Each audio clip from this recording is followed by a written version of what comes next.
일본 정부가 결국 선을 제대로 넘기 시작했습니다. 일본 정부 내부에서 무력 전쟁에 대한 언급이 나왔다는 소식에 일본 언론이 역으로 일본 정부를 비판하기 시작했습니다. 일본 언론 시각으로 봐도 얼마나 어이가 없다는 건지 알 수 있는 대목입니다. 어떤 일인지 살펴보겠습니다. 일본 정부가 일제강점기 조선인 강제동원 현장인 사도광산을 유네스코 세계문화유산으로 추천해 한일 갈등이 일고 있는 가운데 일본 신문이 역사의 부정적인 면을 마주하고 한국 정부와 대화에 나서야 한다고 일본 정부에 주문했습니다. 일본의 중도 진보적 언론인 아사히 신문은 2일 사도광산 유적 겸손하게 전하는 조화야말로라는 제목의 사설에서 이같이 밝혔습니다. 일본 내각을 대놓고 비판한 것입니다. 일본 정부는 16에서 19세기 수공업 방식으로 금을 채굴한 산업유산으로서의 가치가 있다며 지난 1일 가기에서 일제강점기를 제외한 에도시대의 사도광산을 세계문화유산으로 추천하기로 했습니다. 지난 2일에는 외무성, 문부과학성, 문화청 등 관계부처 국장급이 참여한 사도광산 태스크포스 회의가 처음 열렸습니다. 한국 정부는 사도광산이 일제강점기 조선인 강제동원 피해 현장이라는 이유로 이에 반대하고 있습니다. 한국 정부 역시 늦어도 다음 주 중으로 사도광산 민관 태스크포스 회의를 열고 전방위 대응에 나설 예정입니다. 아사히 신문은 먼저 사도광산의 세계문화유산 등재를 둘러싸고 일본 정부 내에서도 신중론이 제기됐다며 그 배경과 관련한 두 가지 이야기를 전했습니다. 첫째로 아사히 신문은 군함도가 유네스코 세계문화유산에 등재될 때 일본 정부가 강제동원 역사를 알 수 있게 하는 전시를 약속했고 그 약속이 지켜지지 않아 유네스코 위원회로부터 시정 경고를 받은 점을 언급했습니다. 그러면서 사도광산을 둘러싸고 정부 내에서 신중론이 나온 것은 당시 약속 문제가 다시 불거질 가능성이 있기 때문이었다고 덧붙였습니다. 아사히 신문은 또 난징대학살 기록의 유네스코 세계기록유산 등재가 시도될 때 일본은 회원국이 반대하면 등재되지 않도록 하는 제도 변경을 주도했다고 말했습니다. 이어 한국 정부의 반대에도 사도광산 등재를 무리하게 추진하면 주장의 정합성이 떨어진다는 사정도 있다고 덧붙였습니다. 아사히 신문은 현재의 난국을 타개하기 위해서는 사도광산은 물론 일제강점기 징용 문제와 관련해 일본 정부와 한국 정부가 대화에 나서야 한다고 강조했습니다. 아사히 신문은 어떤 세계문화유산에도 복잡한 역사가 얽혀있고 그에 대한 평가에는 빛과 그림자가 있다며 부정적인 면에 대한 지적을 겸허히 마주보고 가맹 각국과 유산의 가치를 다면적으로 인정하는 조화의 자세를 유의해야 한다고 주장했습니다.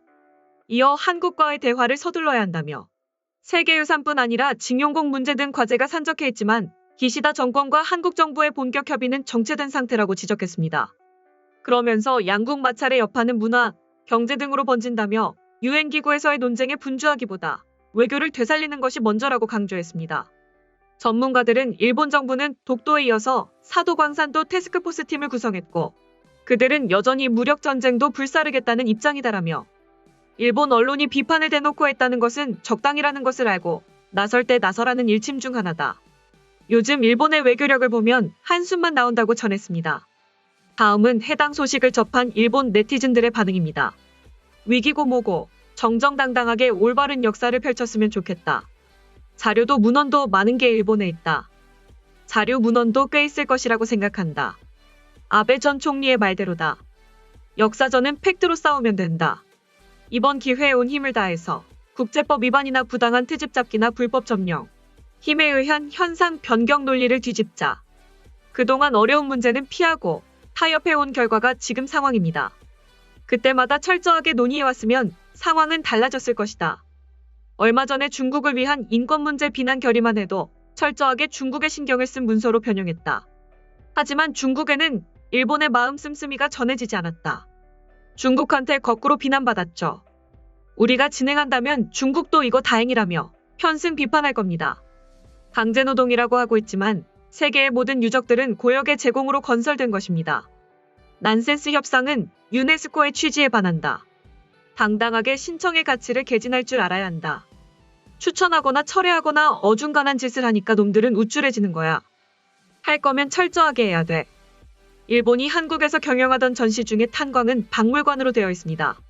야시마 섬은 야마구치 현에서 살고 있는 17세대의 야시마 섬인 걸까요? 야시마는 야마구치현, 큐슈. 아오시마는 미야자키현의 아오시마인가요?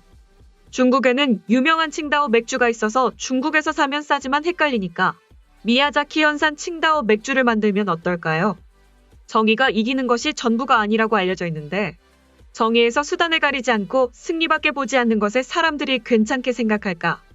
아베 총재는 여러분이 싫어하는 권위주의 국가인 중국이나 러시아의 위치에 가장 가까운 체질의 사람이다.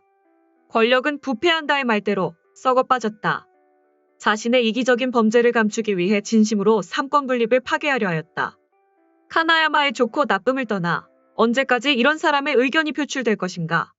모리카케 사쿠라의 구로다의 1.5억 여러 가지 의혹에서 관심을 돌려 매번 국수주의를 부추겨 인기를 회복하자는 생각에서 하는 말인즉 의혹이 풀리기 전까지는 이 사람의 언동만은 일일이 상종하지 말아야 한다. 그 큰 소동의 정면으로 부딪혀 철저히 물리치는 일을 하지 않고 상대가 하자는 대로 대충대충 해치웠기 때문에 특사가 떠드는 거야.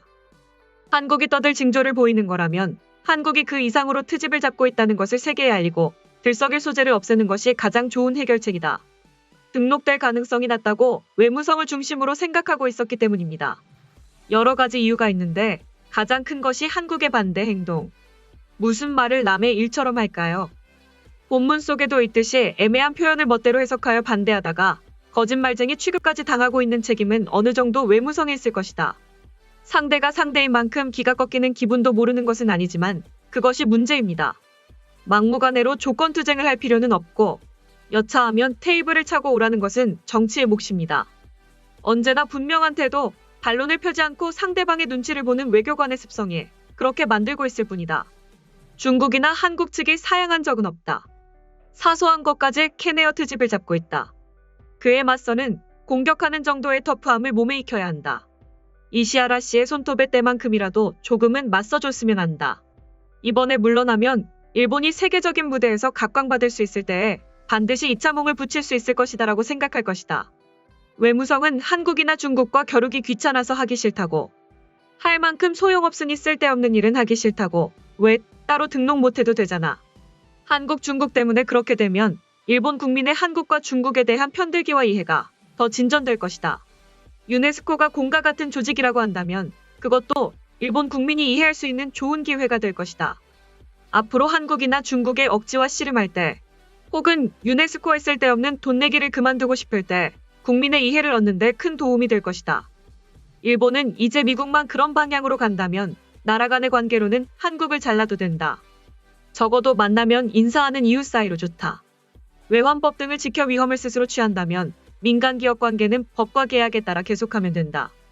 미국에 대해 역사적으로 보면 한국은 과거 1000년 이상 중국 쪽 국가였으니 중국을 가까이 하는 것은 자연스러운 현상이라고 설득하는 것이 옳다.